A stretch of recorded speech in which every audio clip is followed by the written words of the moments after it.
I mean, I didn't know if it was possible to have an out-of-body experience, but here we are, right? I had fairly moderate to high expectations because at the end of the day, it was pretty obvious that something was cooking and the event opened, they started showing the stuff you were expecting, and then they just kept going. And it kept going for like 2.5 hours. One of his goals with the PvP in Aion 2 was to eventually go back to the glory days of having BNS Esports.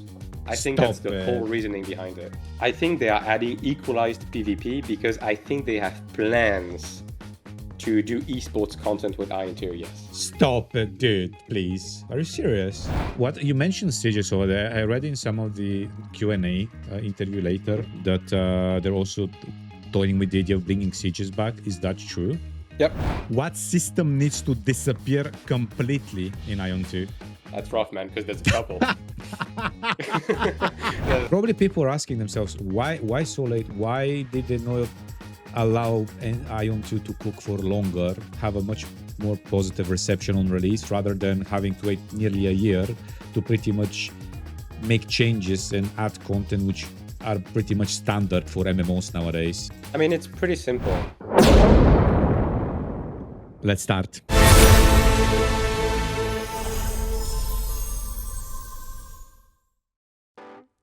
Thank you for being guest on the podcast. Not gonna lie to you, before the events of Sunday and their live stream, I was kind of slowly losing hype because we were getting zero information. We were getting no roadmap for the future content. We were getting no information from NC America regarding the game, especially around the monetization. And then Sunday happened, dude. What was that? Yes, Sunday certainly happened. Freaking hell. Tell me your thoughts on that. What were some of the, how should I put it, most important things that happened? For those of you that don't know, I'm just going to sort of do a recap. NCSoft had an in-person event, and they invited 75 videos and 75 Osmodians for players, and essentially did a live showcase of the future content and some of the changes happening in the game. And boy, did they deliver. Madsin, living up to you. Your thoughts, your comments? I mean, I didn't know if it was possible to have an out-of-body experience, but here we are, right? So, I mean, I was just like everyone else, right? I was just chilling, woke up at 9 a.m. on a Sunday. Always a very, very cool thing to do.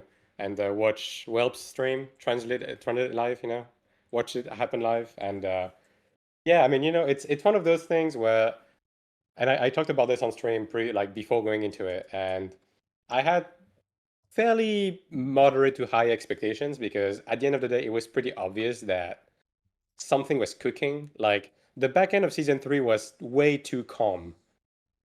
Like for the last few weeks, there was no balance patches. There was nothing much happening. It was obvious they were cooking up something. So I went into this expecting them to show some stuff, right? And the event opened. They started showing the stuff you were expecting, and then they just kept going. And it kept going for like 2.5 hours. And then there was some more at the end, right? Yeah. And yeah, I mean, we're going to go through like, I believe we're going to go through everything that was announced, right?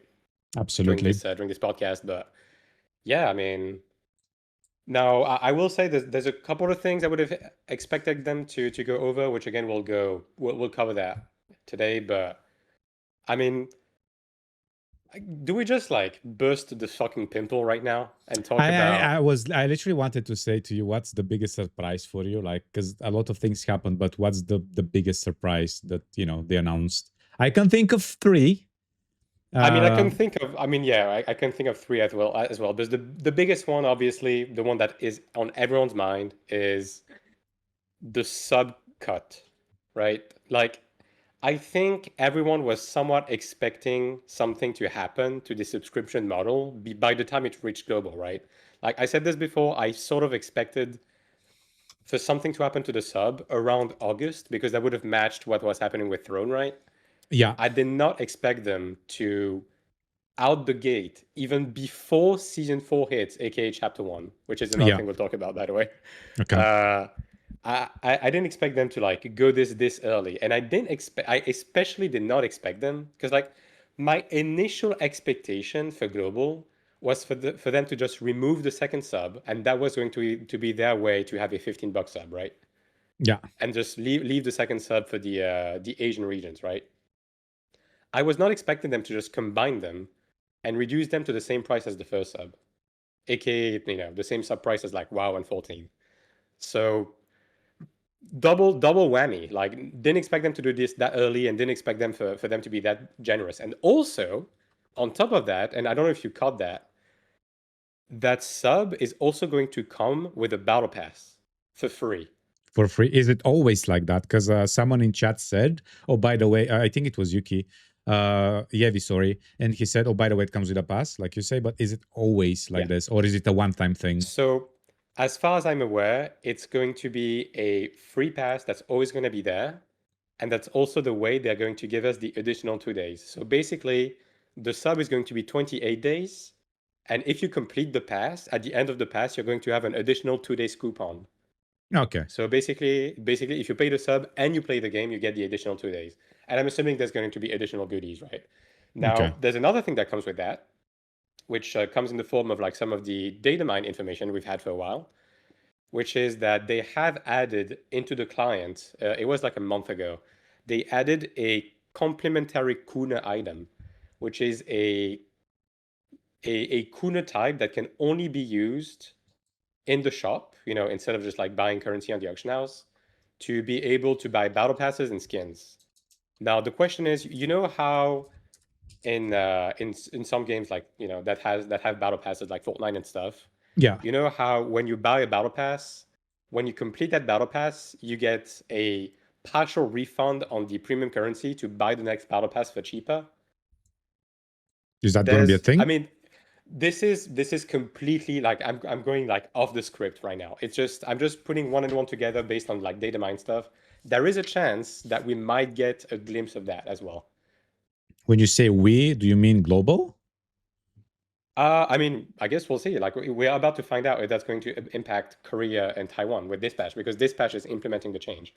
So It's funny because I remember in the community Discord, someone was saying at Vihar, I think he was like, maybe one of the reasons why we still NC America is in radio silence when it comes to the monetization model for global is because they're waiting for Korea and Taiwan to announce the changes first. Because can you imagine the outrage if let's say NC America announces a model similar to this, but Korea and Taiwan remain on the old one? The oh yeah, outrage, 100%. dude. Oh my days. Oh my I mean, days. and that's precisely why I expected them to wait until August to do this, because I thought they would milk As the much as entirety of season possible. 4 from Yeah. Korea and Taiwan before they made the move, right? But lo and behold, NC is fucking. They've changed, man.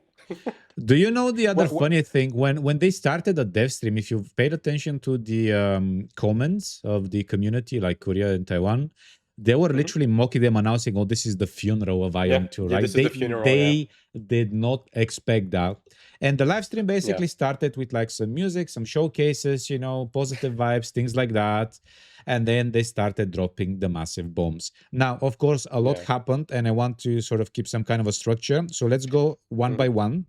We covered the Yeah. change to sub. Can we also explain how that impacts, let's say, the casual player or the average player, and also the changes to the dungeons as well? Because that's not a small change, especially with the Mhm. mentor system and the removal of tickets. And boy, Yeah. am I happy that they remove tickets. Oh my days.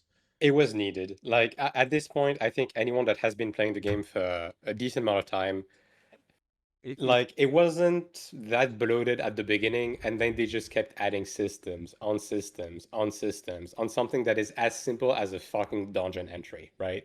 And at some point we just looked at this and it's like at some point someone popped into my chat and was like, hello, how does the endgame work, how does dungeon work? And I realized at that point that it took me 20 minutes to explain how the fuck you enter a dungeon. And I was like, you know what, they need to solve that shit. That cannot make it to global. So it needed to happen. Absolutely. And I am very thankful that they were that drastic in making it happen. They finally gave up with the we must stop carry runs mentality, which is really destructive to an MMO space, right?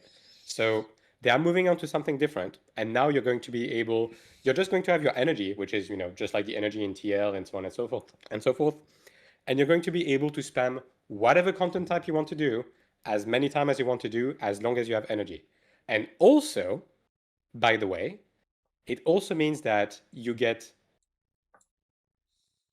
more kina from running shit because you won't have to buy the thousands of tickets from the sugar shop every week, right? So it's a Yeah. double whammy.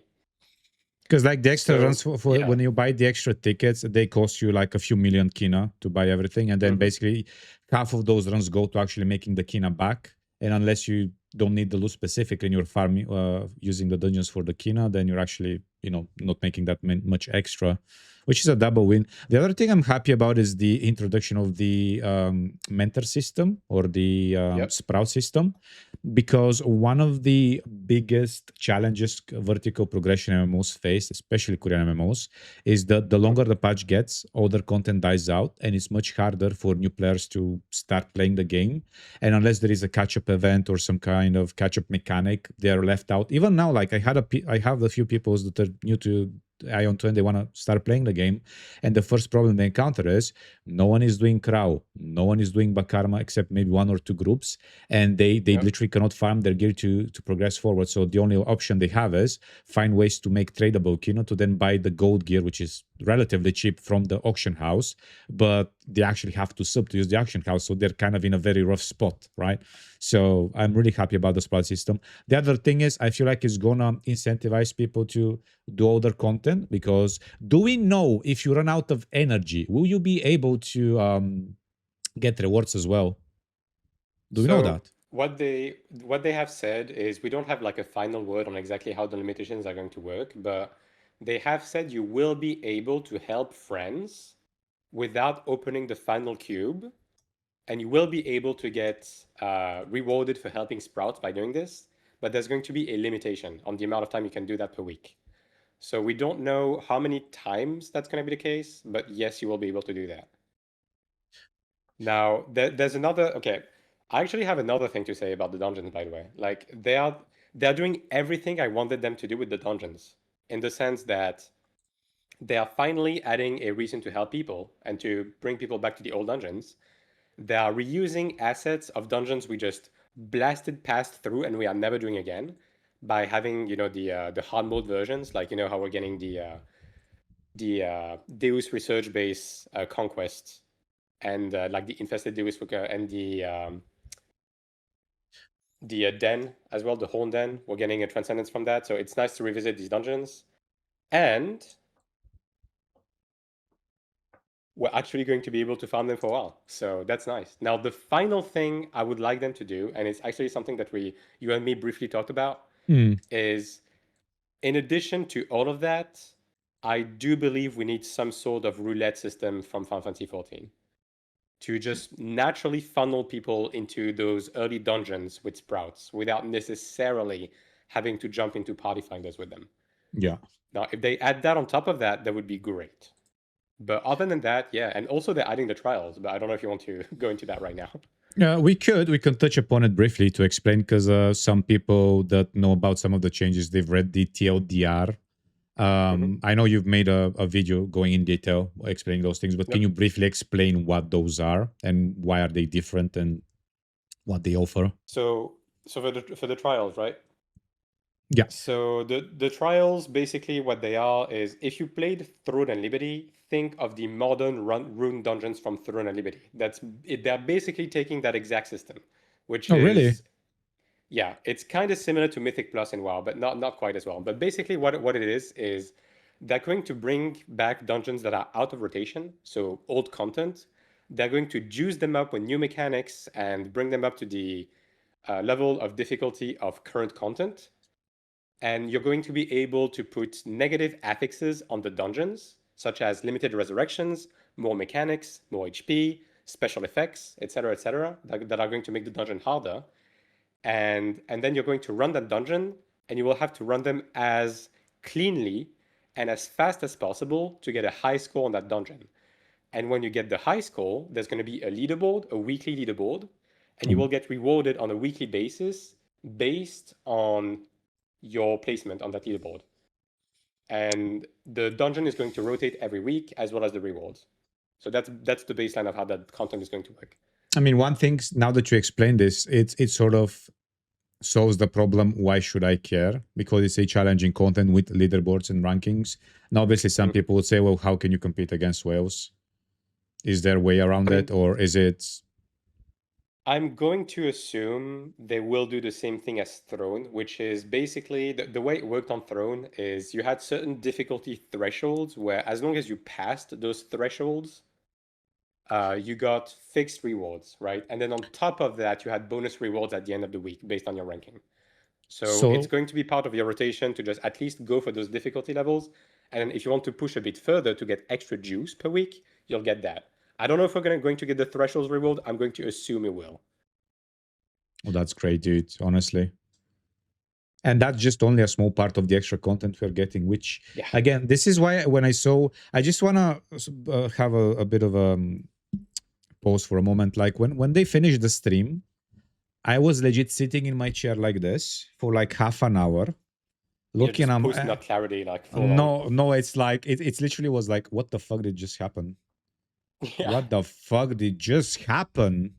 Is that even NC And then these are the trials, right? The next bit of content that would I feel like most old Aion fans would be interested in is the Equalized Gear Battlegrounds and Free for All Battle Royale. Dude, that was not on my bingo list for 2026. However, here we are. You know why I'm so happy to see this? Why? Like, you know what? I don't know how much of an old head you are, Arsenal, but I played Iron 1 from the beginning. And Iron 1 had a funny little private server called Not Ion. Oh, no, never heard of it. Of course I did. Chat, don't ban me. Like, Not Ion was a theme park PvP private server. And basically, the way the entire server was is you just had your capped PvP gear, and the entire private server was centered around just fun PvP game modes that kept happening. You had free for alls, you had King of the Hills, you had battle royales, etc., etc. And seeing those game modes come into the game reminds me of those days. And trust me when I tell you that some of my fondest Ion 1 memories trace back to those fun events on Not Ion, right? And seeing a battle royale mode, like I did this type of content on Ion 1, and I know how fucking fun it is in the context of a PvP MMO, right?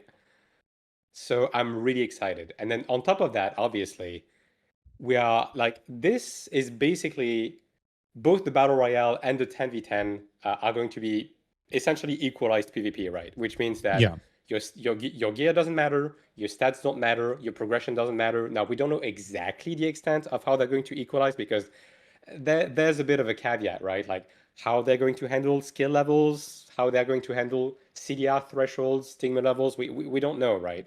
The But god assuming that stats, they're for going to example. yeah, but like assuming they're going to like actually properly equalize it, or maybe it's going to be like you know how in Lost Ark with the hell modes where you had like the book of thing where you just select your stats based on like a given amount of like restrictions. Maybe it's going to be something like that. I've never played Lost Ark. The only games I've played with It's equal gear was Guild Wars and Blade and Soul. In Blade and Soul, it was basically skill preset. The gear did not matter as much, at least in the original one. Guild Wars, you can preset before the match anyway, like in the map. How do you think they're gonna handle that? Because 100 people free for all. Like for this battle royale, okay, let's say you start with equal gear. They found ways to equalize this.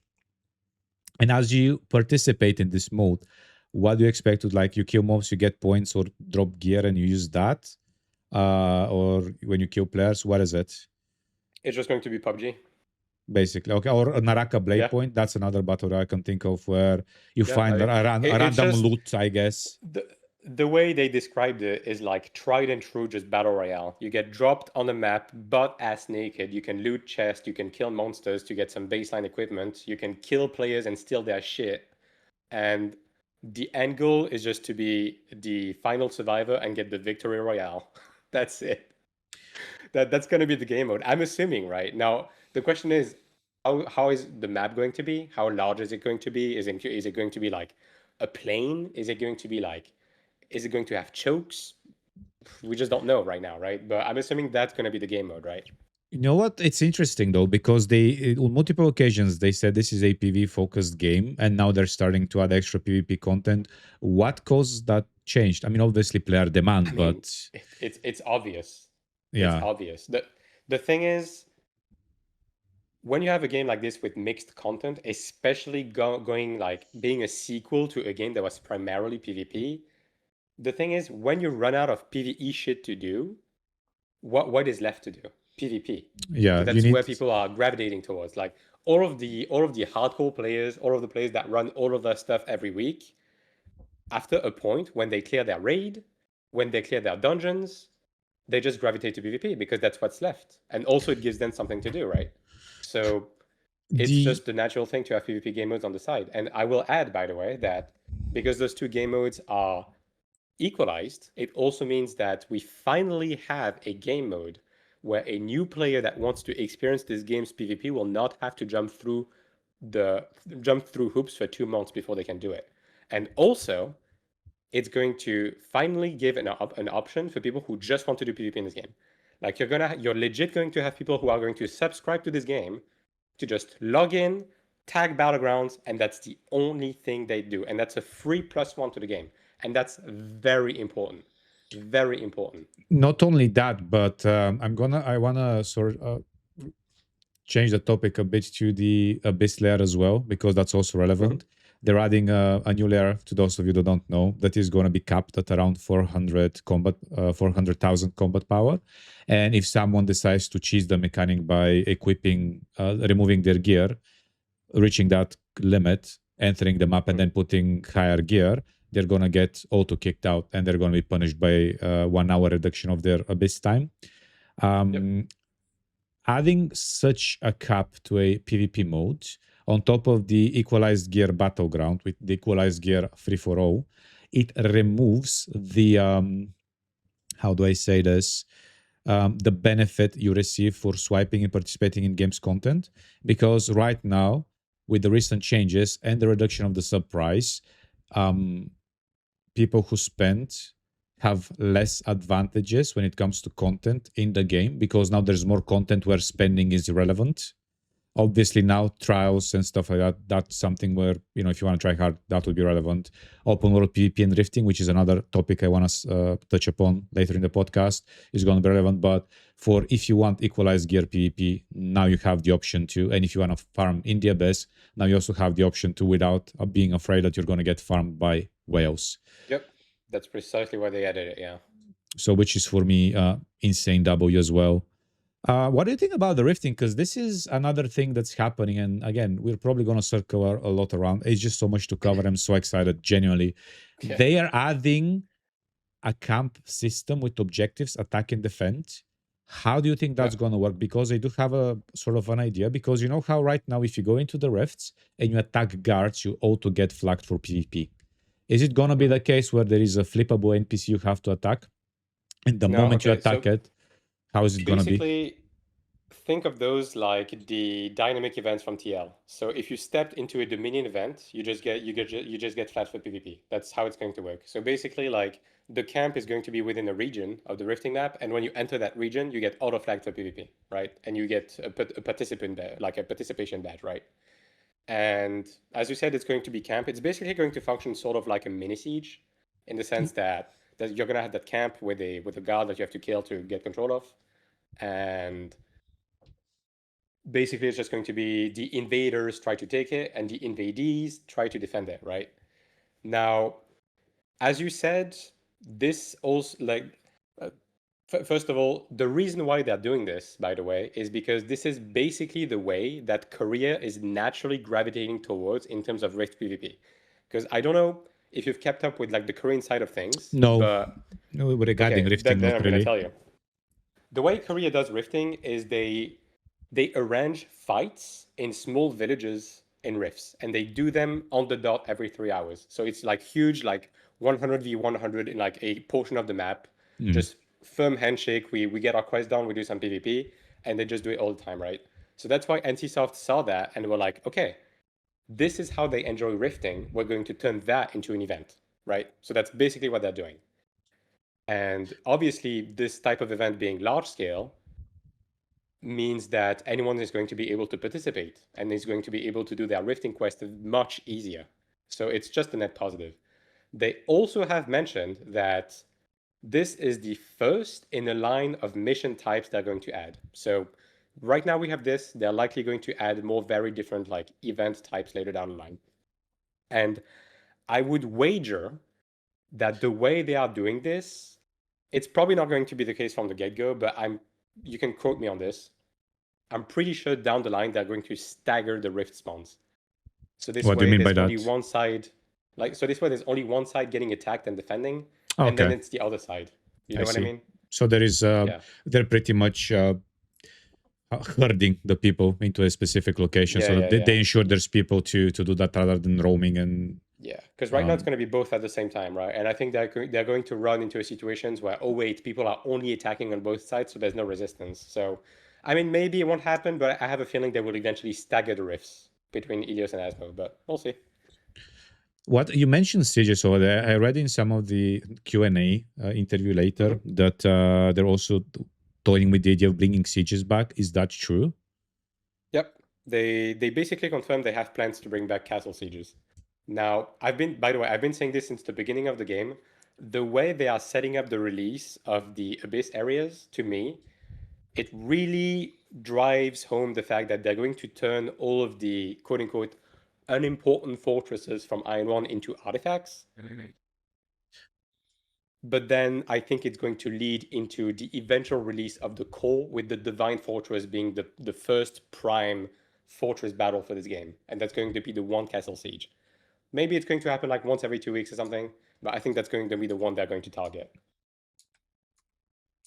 How are they going to solve the optimization and render this niche? Because I have a few friends who constantly pop up into chat and say, have they solved the render issue? Have they solved the render distance issue? Because it is annoying, especially in PvP, when you go in crowded areas in the abyss.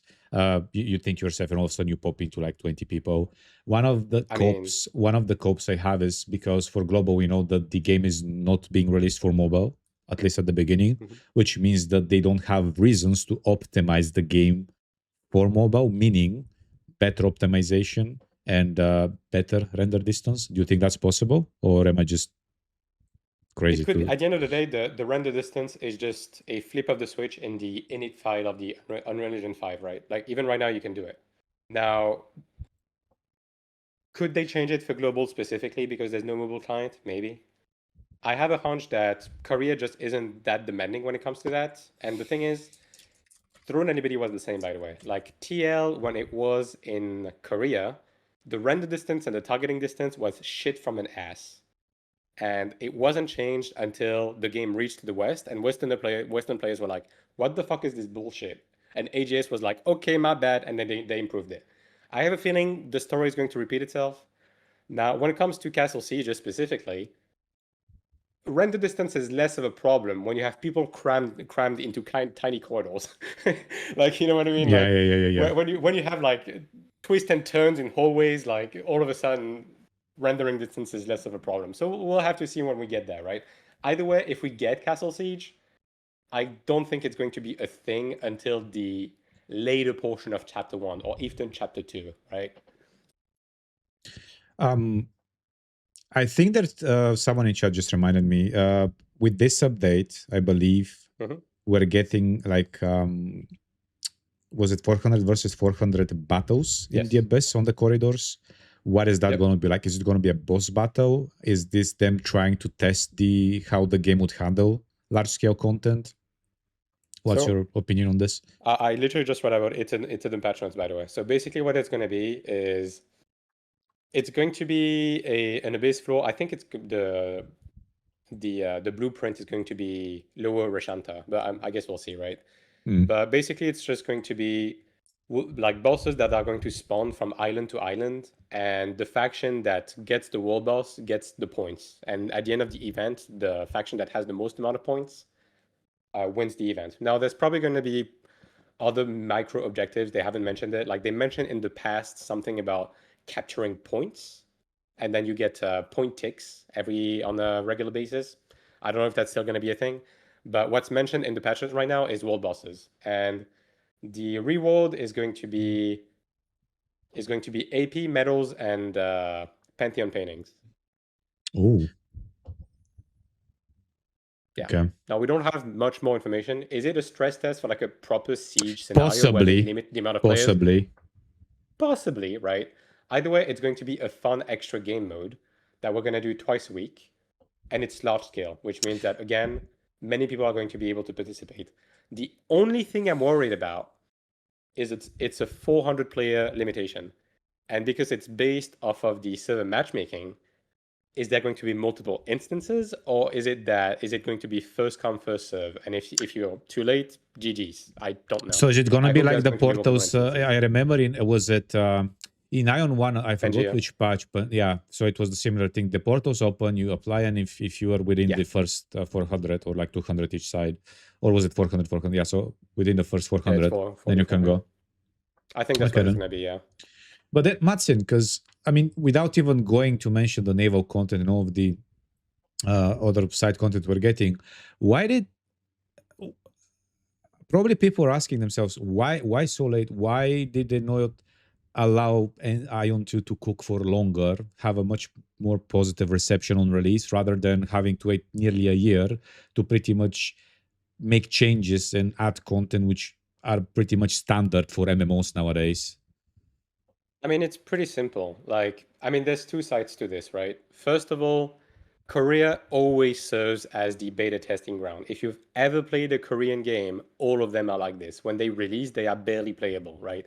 If anything, I would wager that Aion 2 actually released in an okay state, if we're gonna be honest, compared to some of the Korean MMOs that release, right? Yeah. But in terms of the reason why they do this, it's first of all, game development this day and age is like this game has been in the oven for 10 years. At some point you need to make the baseline, right? And you need to have a proof of concept that people want this game to be here before the investors pump in more money. And like the best way to do that is by releasing the game and raking in the money because you have a good product, right? So that's the first side. The second side is the very obvious thing is all of the content from season 1, 2, and 3 was already ready when they shipped the game. It was just in need of a few tweaks, right? They pretty much have confirmed that was the case, right?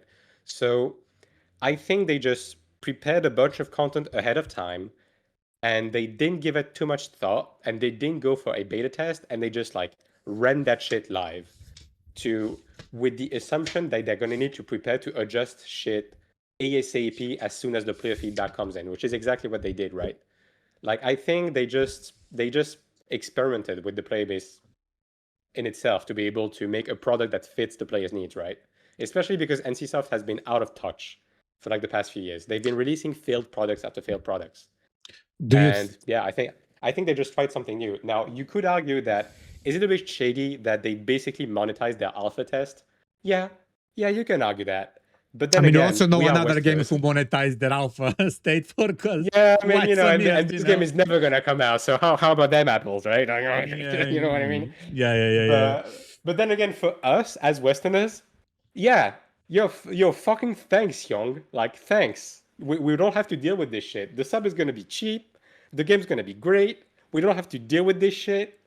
Yo, But thanks. so I want to ask this question though. Do you think that's one of the reasons why they even had that tier level of subs, including at like price at around $30 plus the battle passes plus the extra side shit that basically funding the game, and if it fails, they've recouped some of the losses, because we know for a fact that in the first 40 days the game made over $70 million. I mean, at the end of the day, like they in terms of the baseline, other Korean products were already doing the same thing, right? Like BDO already had a double sub as well. So it's not something that was necessarily surprising. Wait, And they also approached. can you? Sorry, because I haven't played video for that long. What was the double sub there? How does it look like? How is it priced? If you don't know, if chat plays video and someone's a video player, can you jump in as well? Yeah, I mean, someone in chat can be more specific than me because, like, I barely played video. I just know it had like a double sub model. In terms of like the specificity of everything, I would not be able to tell you accurately. So maybe someone in chat can jump in. But Okay. regardless, in terms of like the reason why they did that, it's obviously to make back the money and also prove to NCSoft that they can make the money. Because it's actually quite nicely played from them because they basically lend themselves into a position where they are able to be in a decision making like situation when it comes to NCSoft and the investors, because obviously, like, you have to think from the point of view from the investors as well, because the investors just came off of the failed product that was TL, right, and the many different failed products that just came in, milked players for a couple of months, and immediately died, right?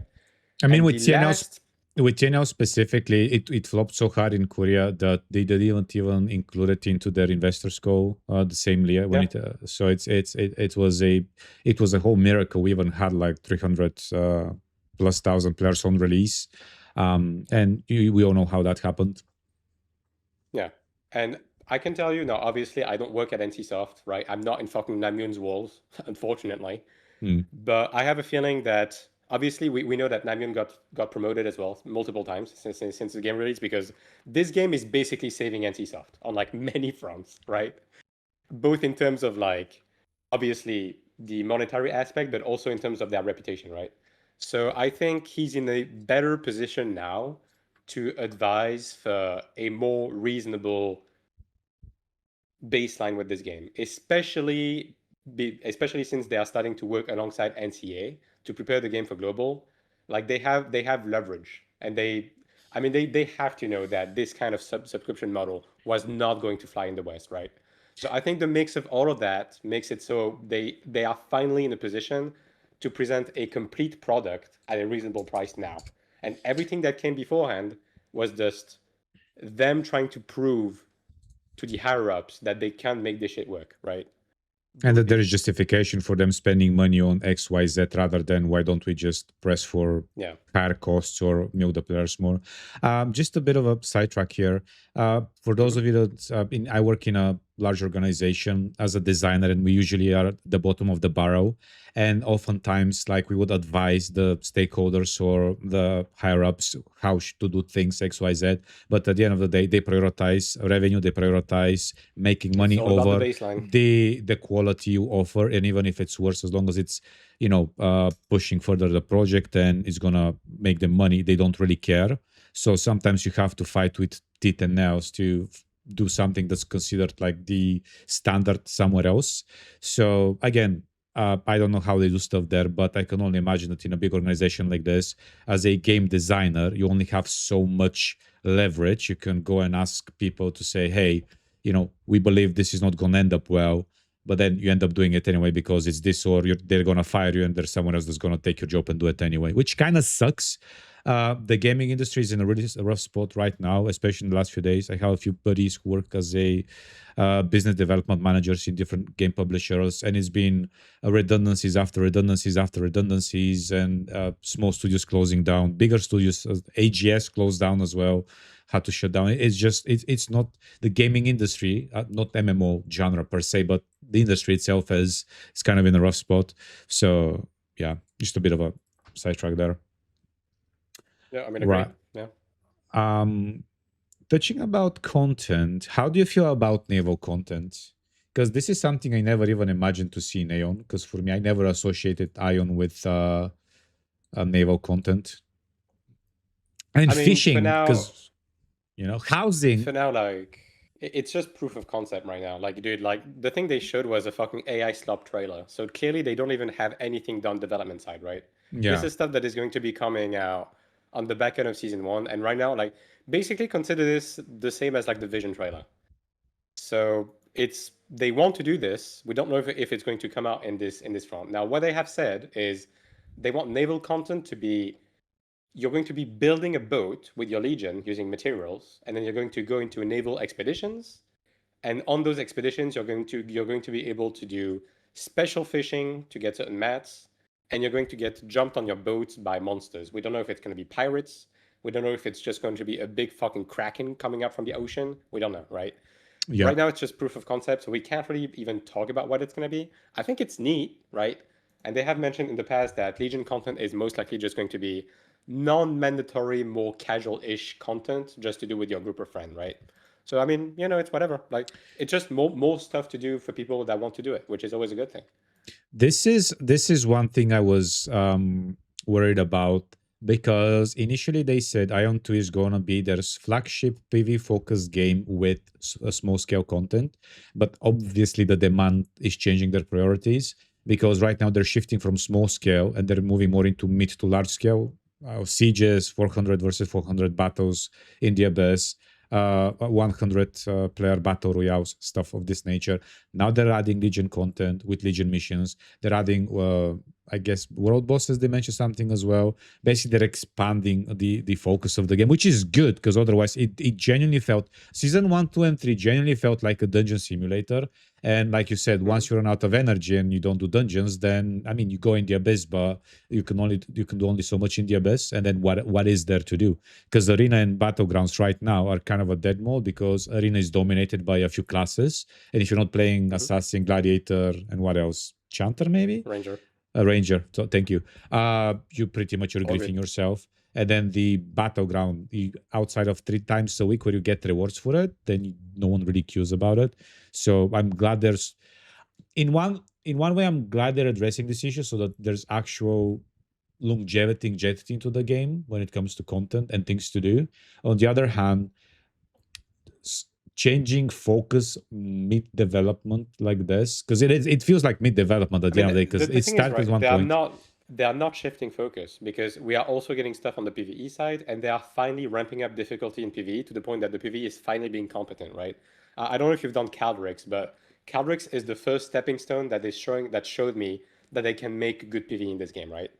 Now, in terms of what they're doing with PvP, is they're just filling in the blanks because right now PvP is not even really a thing that you do in this game because it's kind of dog shit for two reasons. Number one, the content is mostly small scale and purely gear based, which means that it's completely inaccessible if you play the wrong class, and it's Yeah. completely inaccessible until you're juiced, right? The I thing mean, is, the large most, scale content is always more approachable for the general player base, and it also sort of like because you blend with the hides, masses, right? Like as you blend yeah, with the masses. Yeah. and it always like downplays class inequalities as well. And because Iron 2 is a faction based game, anyone can just hop in and play. It's not like Throne and Liberty, where if you want to do the large scale content, you have to be a slave to a guild, right? Iron Yeah. 2's large scale PvP is just you jump in, you click on a join force in IVG, and bam, you're in. And that's a huge strength, right? Absolutely.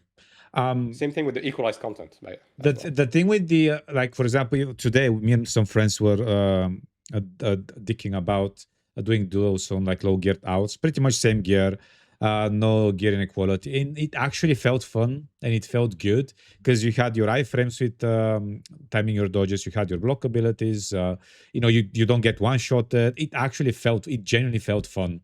But obviously, when you meet someone that's just since day one, it feels like what the fuck. Sometimes I feel like I'm a mob because I met a ranger in the abyss, and I by the time I buff and approach him, I was like dead, and I'm like, did he even know I was there? Because he was killing a group of mobs. So yeah, I hope that especially with the balance patches they're bringing with the classes, they address some of these issues. Because let's not forget two things that are happening that I think we forgot to mention. One, party size is getting increased from 4 to 5. I want to ask you about this. How do you feel about this? And also, they're giving us an extra stigma slot. We can now use 6 stigmas instead of 5, and originally we could use only 4. You can then enchant 3 of those extra stigmas or 3 of your stigmas altogether up to level 25, and you get extra abilities to that. I'm hoping that some of those abilities will be chain attacks on top of it. I don't know. First, how do you feel about the party change? 4 Needed. to 5. It was needed. The thing is, I think, I mean, yeah, you can. I have no proof of this. I think they just went with the full party size because that's what Final Fantasy 14 did with like four-man party size for small content and 8 for large content. It just doesn't work with the way the classes are designed in this game. So it needed to be expanded because right now the diversity within small scale content, regular dungeons, was basically non-existent. You just had one best comp, you had more than half of the group that basically needed that like very rigid comp, and it led to there being very little else you could do, right? And it also led to party buffs only being as impactful as how meta your comp was, right? So yeah, it's a great change. It's a great change.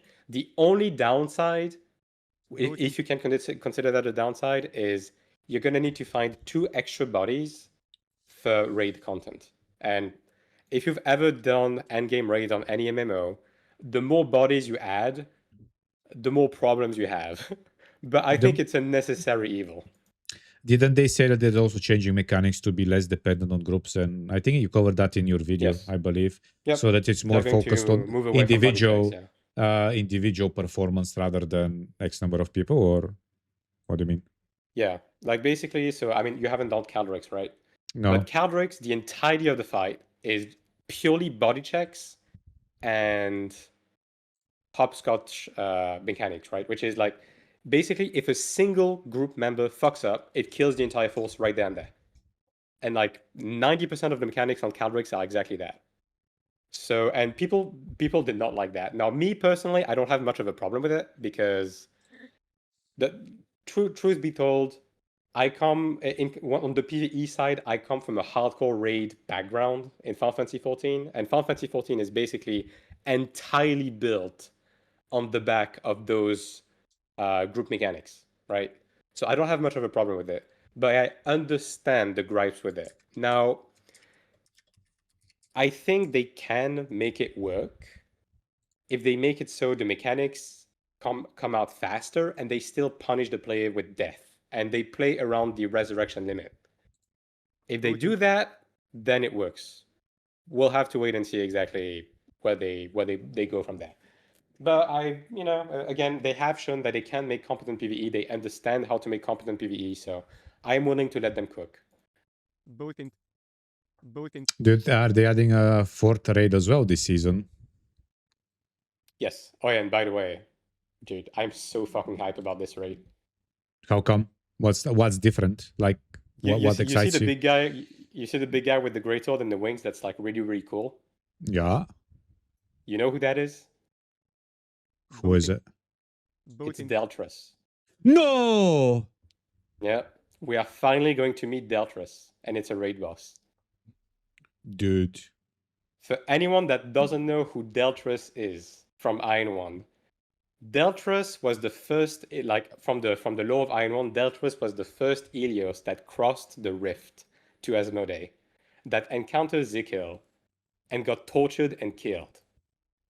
And then based on And that, this the conflict entire between encounter, Asmodeus and Helios. this entire conflict, that is what like kickstarted the entire Helios versus Asmo war. This guy is at the center of that. Here's a bit of a trivia. Do you guys know why Asmodeus and Helios rift to begin with and continue to rift? You probably know Madsin, but I want to say that one of the reasons is so both sides, Helios and Asmodeus, are losing ether because of the destruction of the Tower of Eternity. And the only way to stop that disappearance of ether is if one of those sides destroys the remaining part of the tower. So Asmodeus have to destroy the part that's left on the Helios side, or Helios have to destroy the part on the Asmo side. Now, the problem with that is if they destroy that part, that side dies out. So both factions, obviously, they're trying to disrupt each other, but they're also trying to destroy that part of the tower, if I'm not mistaken, to prevent their world essentially dying off. So again, there's so much. The thing with Aion lore is so nice, and it makes me sad that they haven't really played much with it in this game right now. I know adding more lore to dungeons is happening moving forward. What was that info about? How are they going to handle it? More side quests and cinematics, or actual story to dungeons, or how does? I mean, they have been adding tidbit of lore in both the season websites as well as the exploration modes for each dungeon. So we've been getting like a few information. I don't know exactly how they're going to implement it, but I mean the way they played it out during the season 4 showcase with the introduction of Morheim and Elthen, they do seem to be driving the game into more of a, if you go into a dungeon, there's going to be a reason for that, and you know why you're going to be there. Like again, the fact that the first sanctuary is going to be to like kill the remnant of Deltra's fury, right? Like, Yeah. duh, there's a reason for that, right? So yeah, I'm pretty excited about it. And also, like, I don't know if you watched my season 4 recap video, but I translate those tidbits, the ones that you're watching right now, like the tidbits of text, and those are basically like small introduction to what the storyline is going to be. and there's some interesting stuff in there. How do you feel about? I think. Sorry, go ahead. No, go ahead. Go ahead. Sorry. But I was just going to say that I do think that going into season 4, okay, chapter 1, like there's going to be a lot more world building happening for sure compared to what we had. And there's also the fact that I believe they have said that a lot of the dungeons they have already released was stuff they only plan to release after the release of chapter 1, which is why some of it is disjointed, right? Because they basically release stuff in a season 3, even though we're supposed to be in season 4. So that's why some of the stuff doesn't make sense. Like from what we see on the Asmo side of season 4, Chromede is going to play a huge role, right? Yeah. And basically the entirety of season 3 is Chromede themed. So maybe it's slightly disjointed like that. Like that would make a lot of sense if that's the case.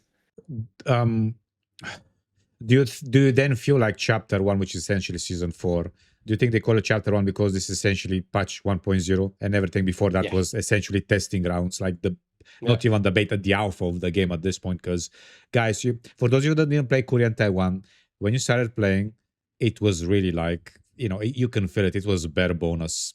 I don't want to say the bad word, but I'm glad that they're making those changes. How do you feel about the maps, by the way?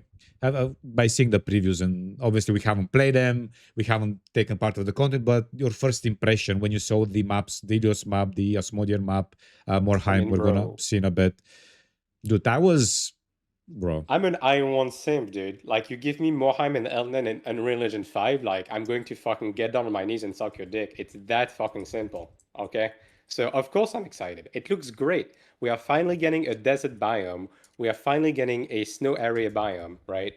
So, yeah, I'm really excited. Also knowing that Rifting is going to be alive in there, Open World is going to be alive in there. Like, I'm really excited to go. Yeah, of course.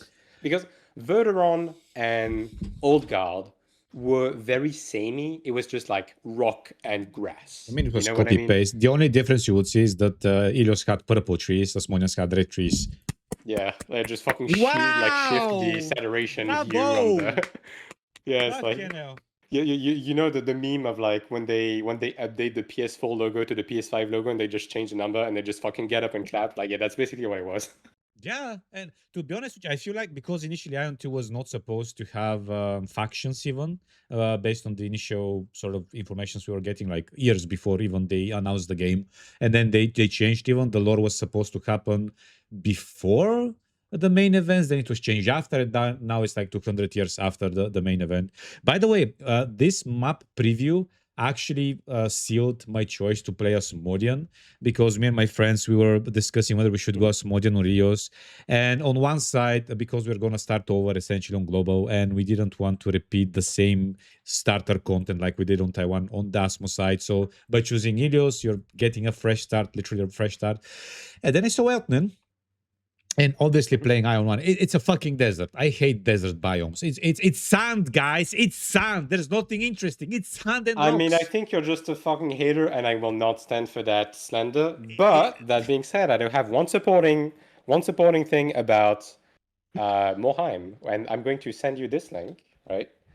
And I want you to click on it, and I want you to go on the sidebars down to the Morheim area, which is the second subsection after the fourth line, right? And then you're going to click on the center text. Wait. Too many instructions. ADHD here. 1 second. Let it load. And you're going to open your toaster. Oh, wow. Okay. All right. Okay. Where and do we move? That is going to be basically the safe haven of Morheim for Asmodeans. And that looks pretty fucking cool. 1 second, dude. Where do we go? So fourth line on the left, and then second subsection, and then on the middle. Fourth line on the left. 1, 2, 3, 4. Okay.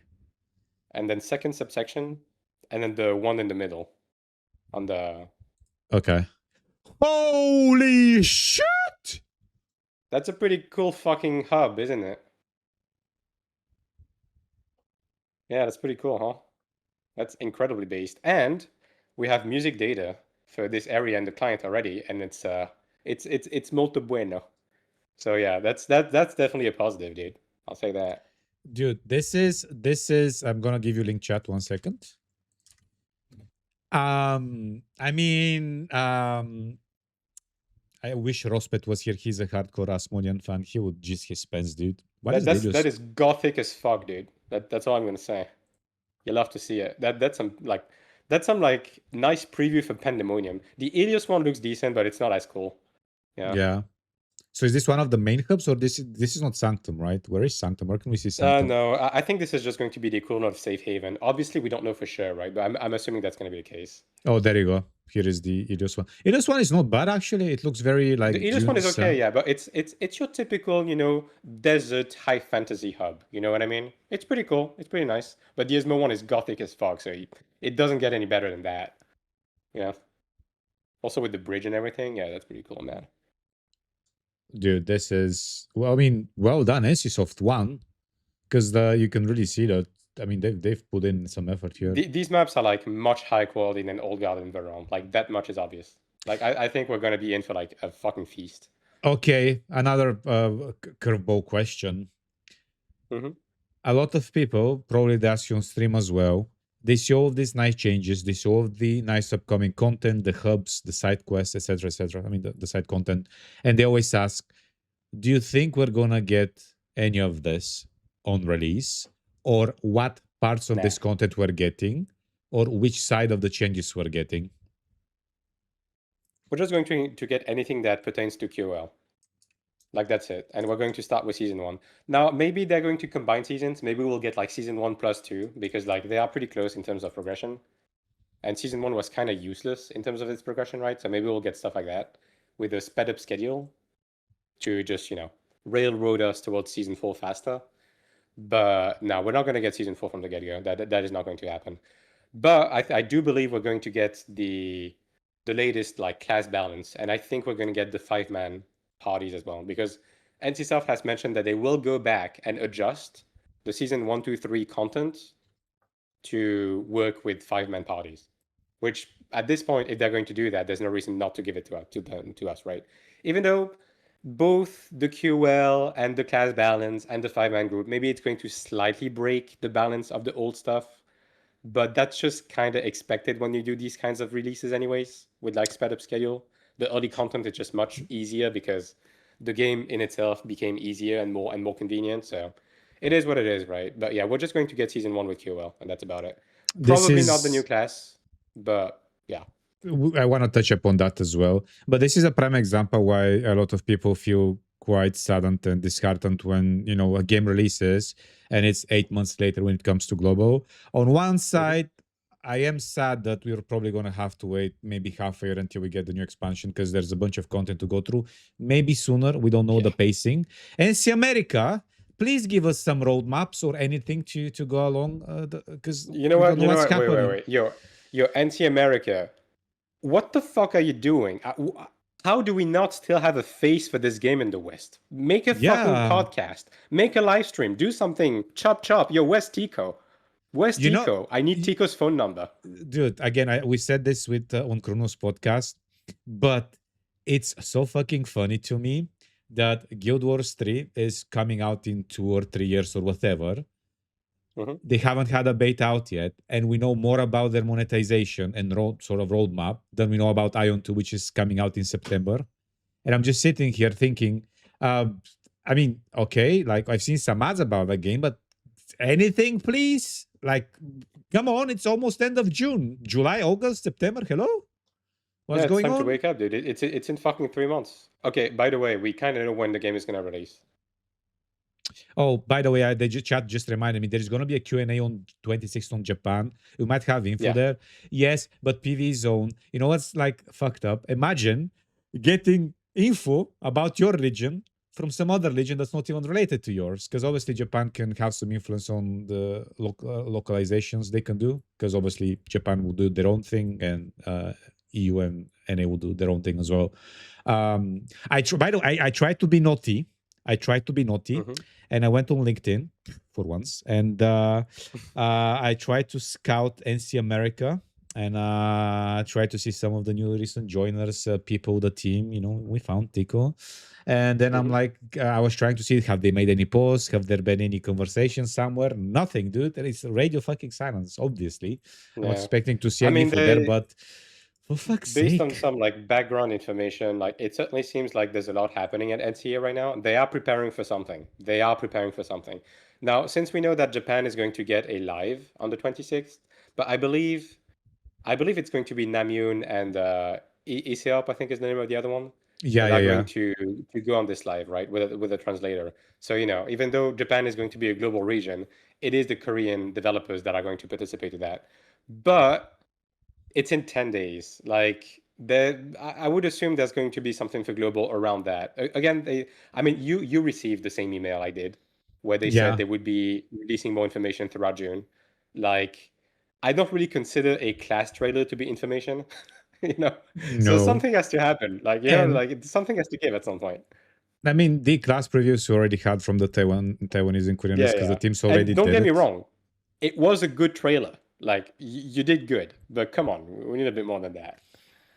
Yeah, because right now, if I go to their website, they have it open here. It's literally what they had in season one, right? It's some basic information, Hmm. factions, combat, classes. Yeah, Speaking they, of they showed some season classes, two stuff, but yeah, they did. They're probably going to merge season one and two because there's a yeah. lot going I'm on. leaning towards that more and more. Yeah, I could see them doing that. Yeah, because season one was like such a nothing fucking patch. Nothing Like burger. season two was the actual start of the game. Um, Obviously, they have on their website classes. And one thing Hmm. we're not seeing is the fighter. Obviously, it Yeah, I mean hasn't that's a been given. released yet. Yeah. When people ask me, I'm like, the release, and based on their current marketing strategy, they're trying to lean towards the nostalgia fact. That's why they're Hmm. releasing the remastered songs, some of the areas that are associated with Ion 1. And then also you have the class and class trailers. And we're not seeing the strikers. So I don't think we're going to get the new class on release. I feel like new classes are I wouldn't say a cheap way or an easy way, but it's a way to basically put new content, quote unquote, into a game that's currently in content drought. I say currently, I mean, instead of releasing new maps or giving new dungeons, you can release a new class because then people play that class and they have to experience the game again, right? That's what most games do. So I don't think they're gonna waste a new class, essentially a Yeah. I marketing tool mean, for the game on day one on release for Ion 2, right? the thing is, if the game was already out in the West, right, and the fighter class was coming out while the game was already out, then maybe we could get some sort of like hybrid patch that brings the fighter early on. But the fighter is going to release like 3 months before global is even out. There's no chance the game is going to start with it. That's not going to happen. How do you feel about the class, by the way? Because in our first podcast, we had a brief section where we were discussing what the new class might look like, and I was Hmm. betting on a Reaper side type of class. I did not expect to see a striker at least so soon, because if you remember one of the in the early dev streams before the game release, they were saying we would not bring classes from Ion One, and they brought essentially Brawler back. However, then we can argue that Ion Classic is not Ion 1 because it felt like completely different game I altogether. mean, it's So, more so that this class is a tank, right? And Brawler oh, from Iron 1 Classic was pretty clearly a DPS. yeah. So, yeah, So is in it that gonna sense, play yeah. in terms of toolkit and based on the information we know? Do you think it's gonna play similar to if you've played Terra the Brawler because that was a tank class there, It's or Kung Fu certain. I haven't Master? played Terra, but talking to other people, it certainly seems very samey in that sense. Yeah. So I could see that. Yeah. But we don't really have much information. Like the only thing that we know is it's a tank. It has frontal attack. It has a gauge instead of a mana bar, basically just like the key gauge from Combos, uh, yeah. Brawler from Iron One, right? And it has fast hitting multi-hit gap closers. It has AoE pulls, AoE stuns, AoE ether holds, and it has a timed gap closer bomb thing. But we don't really Imagine, have much dude. more information, right? So, and also we have the information that the developers have promised that the class won't be OP. So make of that what you will. Yeah, surely, bro, surely, right? How do you feel about clerics then? You know, that they don't need love and support. I Kind mean, of how do I ironic. feel about cleric? I mean, I don't know. We Do don't you we don't have have like 7 hours. No, we don't have 7 hours, dude. I'm sorry. I, I I have mean, things to okay. do. Option one, you give me 4 hours. Option two, you just give me a noose, and we just end it right there. Okay, let's not end on a sad note, right? It's so good. Uh-huh. Right. Are you gonna try that class? Are you gonna give it a little spin? I mean, considering we're gonna get like the hyper boost like type stuff, like the growth pack, right?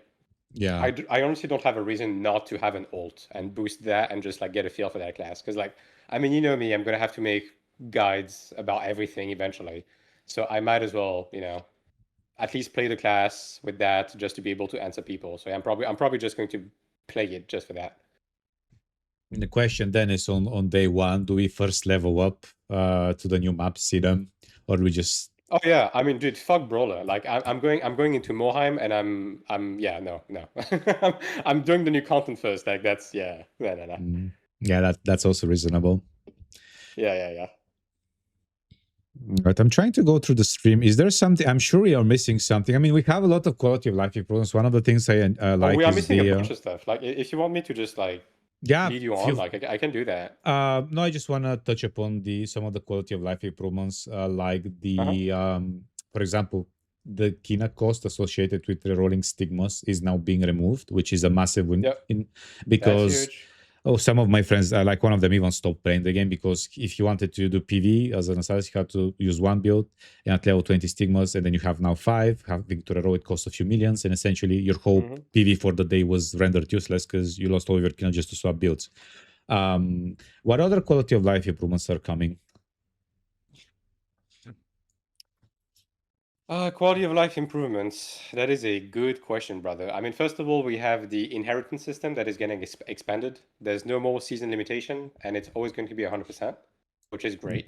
Like that's another thing where, like the way they are moving forward with the whole upgrading system in this game is you're basically you get your piece of gear done, and then you never have to enhance another piece of game, another piece of gear ever again. That is the way they are moving forward, and that's great because if you remember on the first podcast, like we complained a lot about the soulbind system, and don't get me wrong, it's still shit from an ass. But there's the caveat that everything is just either upcrafting or inheritance now. So you basically have to go through the pains of doing the soulbind, and then you do it once and then never again. Outside of the Philistine slot, obviously, but but that is one thing that was mentioned in an interview, by the way, with the Philistine slot, where they are considering carrying over the Philistine slot when upcrafting with the Nemesis crafts, which would be Oh, interesting. oh, that would be Yeah. nice. Because like the problem with the Nemesis crafts right now is obviously they are very material intensive in terms of like expensive mats. So when you make your initial craft, you don't proc.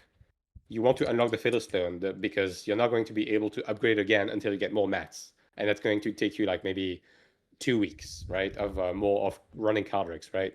So yeah, it's basically just make it so it carries over, so you don't have to wait or you don't have to reopen it twice, right? So that's a good thing, right? Can you? And then in turn, Sorry, I just wanted to jump in because I just saw it on the trailer. Can you explain to me the changes to the Arcana system? Because yeah. they mentioned something, it was kind of a big deal. Can you elaborate more on this? So I mean, I'm going to give some background to this for the people listening. The problem with the current Arcana system is basically they come from those dungeons called Transcendence Dungeon, right? And so far they have been releasing these dungeons about every 2 months since the beginning of the game. The problem is that what those cards give is they give you essential skill point levels that you need to hit like necessary thresholds for your skill levels for your builds to come online, right? Yeah. And those Arcana cards, not only are the skills that roll on them random, although now you can actually roll them, but they just released that and it's still pretty costly, right? But the leveling of the cards is also random, which means that every time they release a new set of cards, you have to go through the motions, you run the dungeon, you get your cards, you need to get the right skills, you need to get the right level ups. Maybe you don't get exactly what you need, so you need to change your soul binds on your rings, and maybe like because of that your build is not quite exactly what you wanted it to be, and you have to go through that process every 2 months, and sometimes throughout that 2 months gap you don't even get the card you wanted. because there's so much RNG involved, right? Yeah, And yeah, then you yeah. have to do it again. So basically, what they did is we just got like a month ago the newest Transcendence, which is Comede, that still gives those skills. But moving forward, they're going to add a second set of Arcana that instead of giving you skills, they will give you a RNG stat spread, which means that you will still have the incentive to keep farming them to try and fish for the perfect stats for your build, but it's not going to be build defining, right? So yes, even though you have to refarm it's you will have to refarm it, but at least you're going to be able to just wait and get the right stats before you run it, and it's not going to break your build when the new set releases. Yeah. And for the time being, the card sets that give you skills, they have said they will not release new cards that give you skills, at least for Chapter 1. So if you already got your cards from Cromede, you're set to go for the next 6 months, which is great. Well, we don't know how That long Chapter 1 is going to be. Let's say 3 months. I mean, that's good because again, one of the gripes, like you said, is you farm one set of cards, then there is a new set, and then you have to go through the pain of not only farming them because as the different card set was released, they became a bit more harder to get because you require a bit more materials, and then obviously you have to RNG the stats on them, and eventually they gave us a quality of life improvement where they made, especially on the last set, to pretty much guarantee the skills you want on them. Without having to Yeah. pray on RNGs to give you the cards you need, which obviously saves time, which is a great change, by the way. Um, Mm-hmm. Especially, what do you think about the final set? This is a bit season 3 talk, but how do you feel about the last Arcanas, the final The set? Cromede set, Yeah. I mean, I think it's for the most part like mostly well done. In terms of the set effect, you finally have a proper reason to be running multiple types of set depending on PvP, PvE, and so on. So it feels like a good final contender for the skill side of the Arcana series. Yeah, like I will be content sticking with this card set for the rest of like Chapter 1, and I'm also assuming that obviously they're going to be giving the cards from the Season 3 Transcendence Dungeon.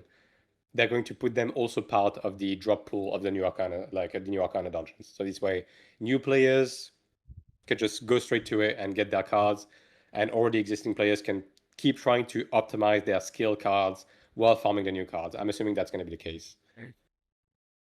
I see. Right. Carry on because I know you have things planned out as well. I just want to No, touch you're fine. upon the Arcanas. Mm-hmm. What's the next thing on the agenda? In terms of the QLs, Yeah, let's go. Let's continue with the quality of life improvements, and then we can continue with whatever's on the list as well. yeah. I mean, an underrated one is honestly the changes to Nightmare. So Ooh. obviously they are releasing a new set of bosses with Nightmare, which we expect that it's gonna be, some of them are going to be dungeon bosses we've already seen, like the first boss from Deus Research Base, and there's also going to be members of the extended Cromede family, the fun Cromede gang that we have come to know now. Um, but the most important information is that they are removing the unlock progression on the Nightmare system, which means that from the get-go, you will have all of the seasons already unlocked fully, without having to go through all 3 chapters, and you will not have to go through level 1 from level 10 anymore. You will be able to go straight to level 10, and when you clear level 10, it's going to automatically clear all of the previous levels, which means that you are no longer restricted by your ticket recharging, especially as a new player, which is a huge hassle. Like, if you've ever tried to catch up on Nightmare on ults, this shit sucks ass, right? So you're not going to be restricted by that anymore, but you're just going to be restricted by your own ability to clear the Nightmare bosses, which is great. So good change all around, right? Like Yeah, it basically removes the gatekeeping for new players, and it allows like old players to just like go straight to the end and then just move on to using instant clear tickets every week and not have to deal with this bullshit, like of reclearing the same boss over and over and over for no good reason. I see. I'm sorry, I'm replying to chat. Very good. The one question they asked. I don't know how I'm gonna segue into this, but I want to answer it now before we continue, so I don't forget. Mhm. Chat asks what changes else they can do to open world to make it more alive, apart from the rifting changes and the hidden cubes, for example? We kind of don't know because they have said that they want to improve the status of the open world both in PvE and PvP, but so far the only thing they have really mentioned has been the addition of the Rifting quests, which don't get me wrong, that is basically going to fix the PvP side, right? For the Yeah. PvE side, I don't know. Maybe they're going to iterate and improve the world bosses, so on and so forth. We don't know. We also know that the PvP flag is going to stay on the new maps. So yeah, honestly, I don't know. Yeah. They just haven't addressed that. Okay. What's next? Damn, I guess. Feels like I'm the one running the podcast right now. Well, listen, let me look. Did you Let wanna? me look at my list. I mean, we have mentioned the ticketing system change on the dungeons already, which is huge, right? Yeah. Let's see.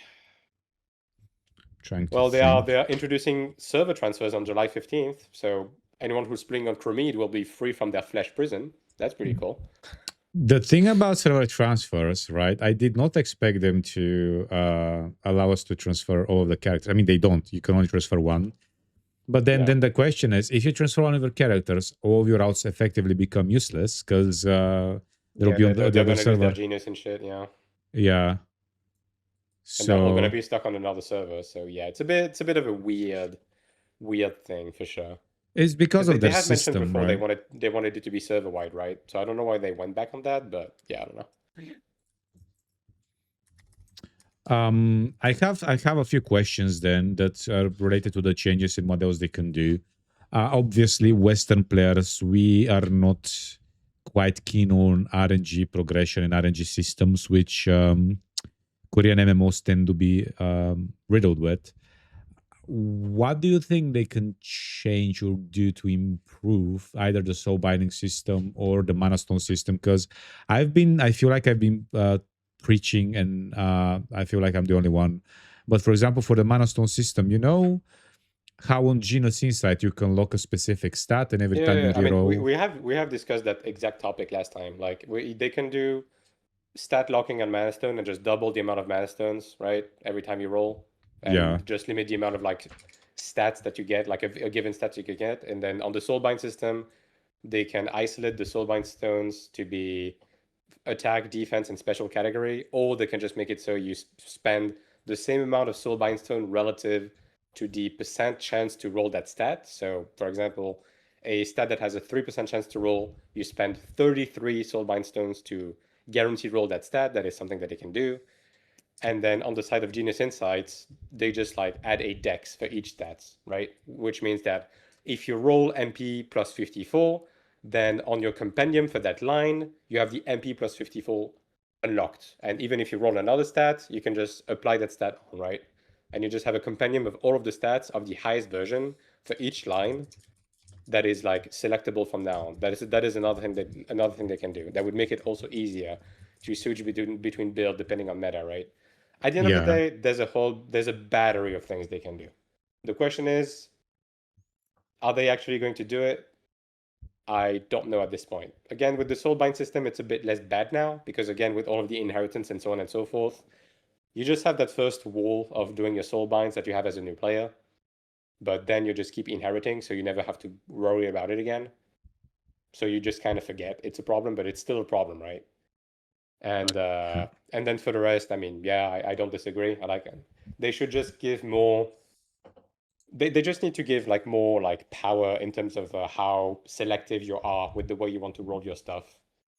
And they also need to give us more sources of those stuffs.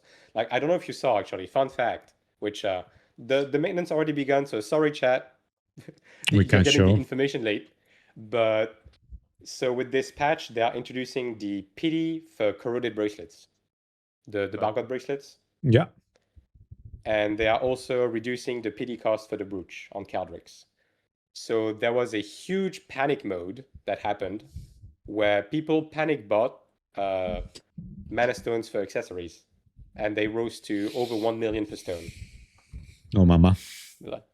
Yeah, I made 150 mil just crafting a few mats I had on me right before the patch.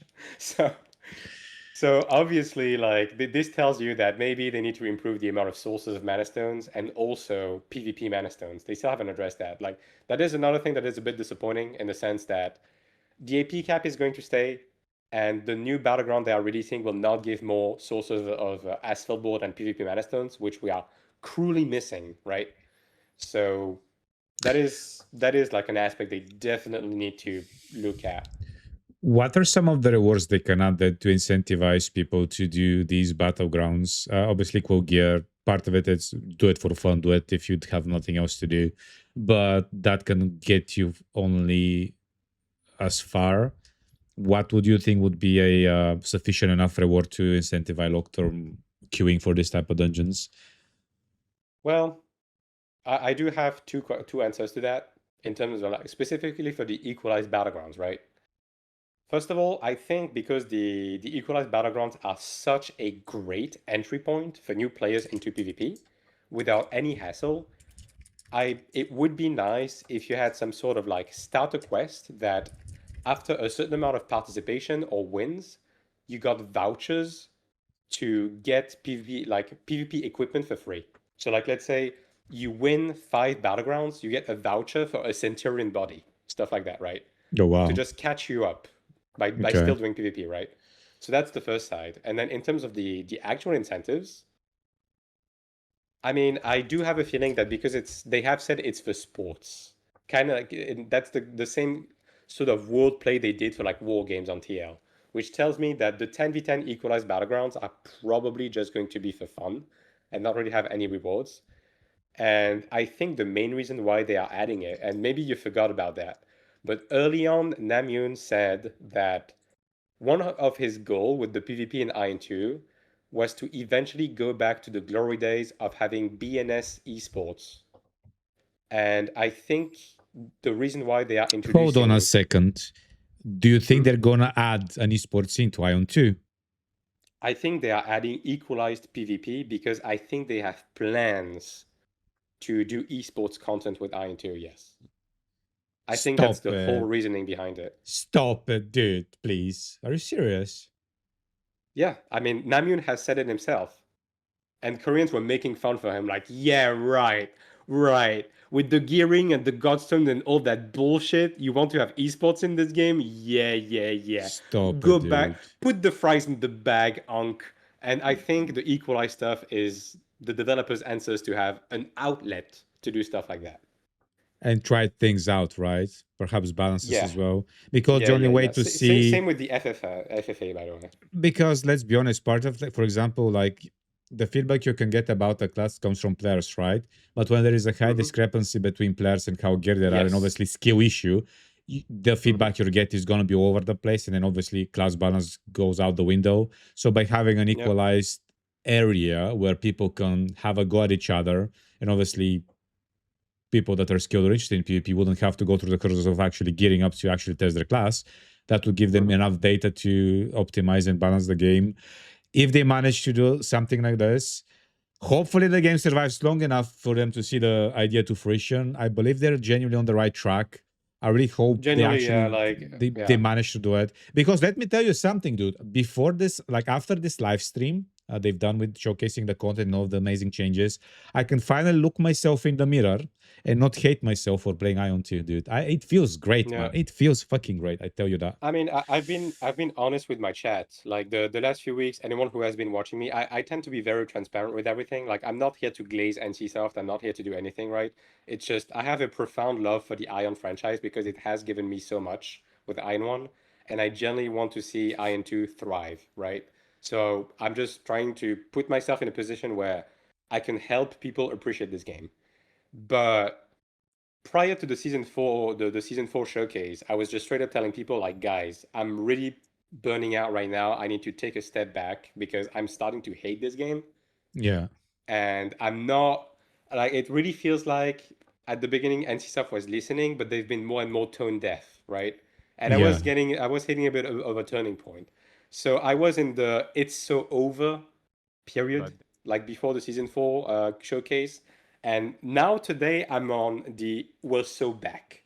We're peak back, brother. We're my so mood, right? fucking back. Yeah. Yeah. So right now, like the only thing I'm thinking of isn't necessarily how I'm going to prepare for season 4. Is I just want to be like cryogenized for 2 weeks, so I can just wake up for season 4. That's Yes. kind of my yeah. Like it's like just fucking put me in a coma, put me out of my misery, and just wake me up in 2 weeks, and then we're gonna be, and then I'm blasting, dude. Just full sending, 18-hour stream, just fully bricked up. We're going right. Energy drinks and the But yeah, sorts. like it's definitely it definitely brought me back on board. Again, there's a few things I would like to see, but they definitely delivered on some points I did not think they would deliver, and I'm very excited. But Right.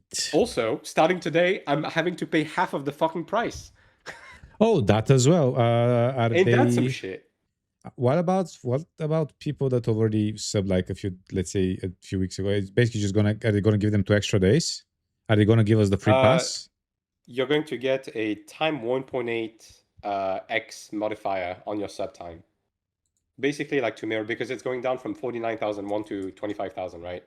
So they are basically adjusting to the leftover time compared to the price of the new sub. So you're just getting compensated. And they have also said that people who are already subbed, they're going to give them a extra like Odil energy and stuff like that compensation at the beginning of season 4, just You as see, a we are sorry for milking you gift. but that's how I feel like that's how the Koreans and Taiwanese players feel right now. They genuinely feel milked, and I know when Yeah, the announcement for global came that our version won't include the mobile client, won't yeah. be I ported to mean, mobile. They were genuinely I don't, pissed because they were like, we were just guinea pigs for you, weren't we? And now with the I mean, bro, monetization changes, bro. I mean, it was obvious, right? Dude, I mean, Even they the thing is, themselves. the Koreans are just gullible at this point, dude. Like they do, every game company in Korea do this shit every time, bro. Like you guys are the beta testers. Yeah, fucking whoop-de-doo. You've been the beta testers for the last 2 decades. Maybe it's time to wake up. Like I thought you guys were locked in. I thought you guys were actual gamers. Are you that fucking gullible? Oh, bro. Oh, Like we all knew going into this that you guys were going to get milked and take the hit for us. Like, I mean, yeah, oof, of course. absolutely insane.